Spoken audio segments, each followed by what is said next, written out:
હૃદયના ઉમંગથી વડાપ્રધાન નરેન્દ્રભાઈનું સ્વાગત કર્યું છે. મને જણાવતા આનંદ થાય છે કે ચૂંટણીઓ ઉપર તો સૌ આવે, પરંતુ ચૂંટણી વગર ભારતના વડાપ્રધાન રાજકોટમાં 40 વર્ષ પછી આપણા નરેન્દ્રભાઈ રાજકોટની ધરતી ઉપર વડાપ્રધાન તરીકે 40 વર્ષ પછી આવ્યા છે. અને આ એવા વડાપ્રધાન છે કે જેમને રાજકોટ અતિ પ્રિય છે અને રાજકોટની બધી વસ્તુ, રાજકોટના રાજમાર્ગો, રાજકોટના વ્યક્તિઓ, રાજકોટના બધા સાથેનો પરિચય અને એક સપ્રેમ સ્નેહભર્યો નાતો આપણે સૌ નરેન્દ્રભાઈ માટે રાજકોટવાસીઓ જાણીએ છીએ. રાજકોટના રયાનાકા ટાવરો હોય, રાષ્ટ્રીય શાળાઓ હોય, કબા ગાંધીનો ડેલો હોય, રેસકોર્સ હોય કે આજી ડેમ હોય, નરેન્દ્રભાઈ આ બધી વસ્તુને જાણે છે. રાજકોટના પેંડાઓ હોય કે રાજકોટના ગાંઠિયાઓ હોય કે પછી રાજકોટની ચીકી હોય, એ પણ નરેન્દ્રભાઈ સારી રીતે જાણે છે. અને સાથે સાથે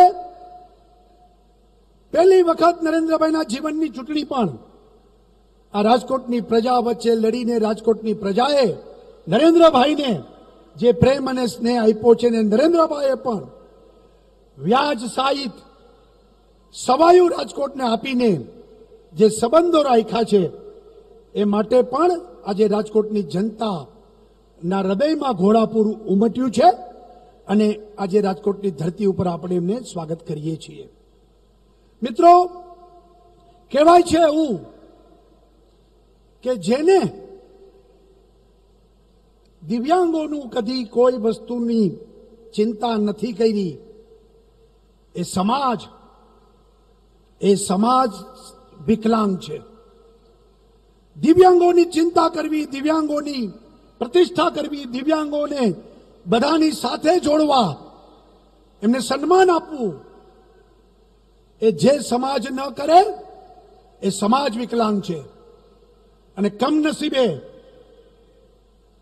વિરોધીઓ આક્ષેપ કરે છે આ કાર્યક્રમોની સફળતાથી, અદેખાઈમાં, ઈર્ષાથી કે ભાઈ દિવ્યાંગોને સાધન આપો છો, એમાં શું ઉપકાર કરો છો. મારે એમને કહેવું છે કે આજ દિવસ સુધી તમારી સરકારોએ આ દિવ્યાંગો માટે કદી કશું કર્યું નહોતું. કારણ કે તમે પોતે, તમારી સરકારો એની ઉપેક્ષા કરીને વિકલાંગ સરકારો તમે ચલાવી છે. અને તમે સંવેદનાહીન સરકારો ચલાવીને આજ દિવસ સુધી વિકલાંગ કહીને એને તમે તકલીફો આપી હતી.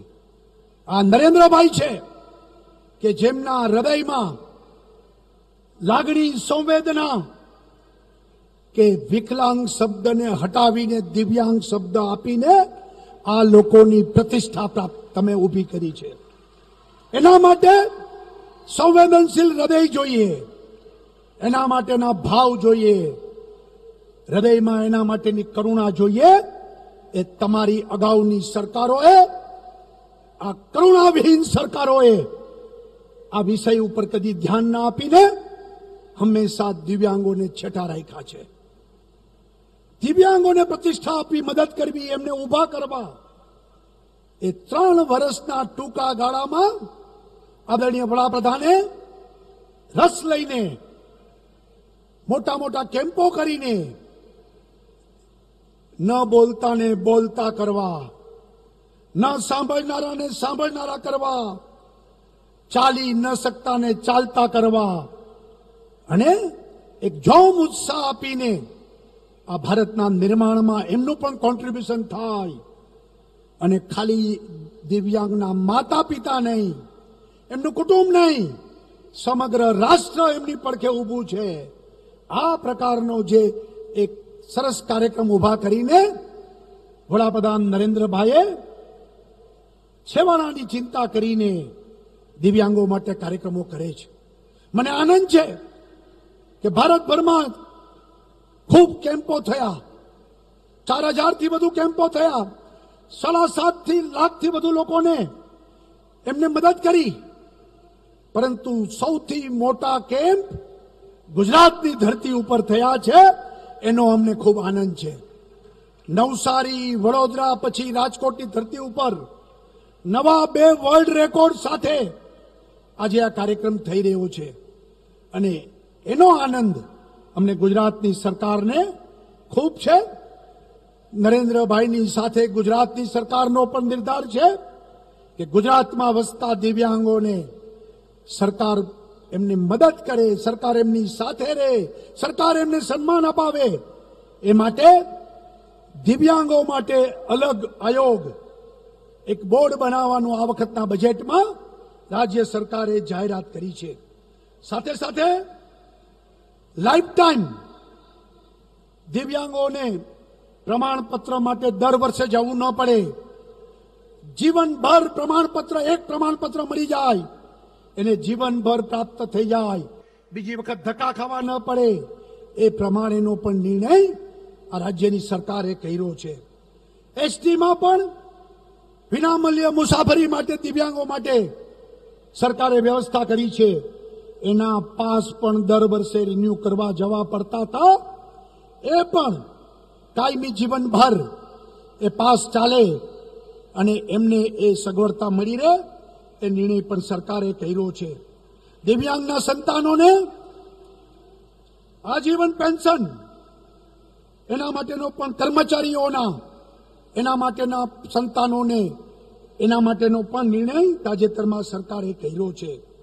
દિવ્યાંગ સંતાનોને ઉંમરનો કે વૈવાહિક દરજ્જાનો કોઈ પણ બાદ રાખ્યા વગર આ ફેમિલી પેન્શન આપવામાં આવશે.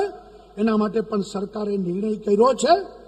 અને મેં કીધું એમ ચાલુ વર્ષે દિવ્યાંગને નાણાં અને આર્થિક વિકાસ નિગમની સ્થાપના કરીને એમના સ્વરોજગાર એ પગભર થાય, એના માટે પણ સરકારે આ વખતે આ આયોજન કર્યું છે.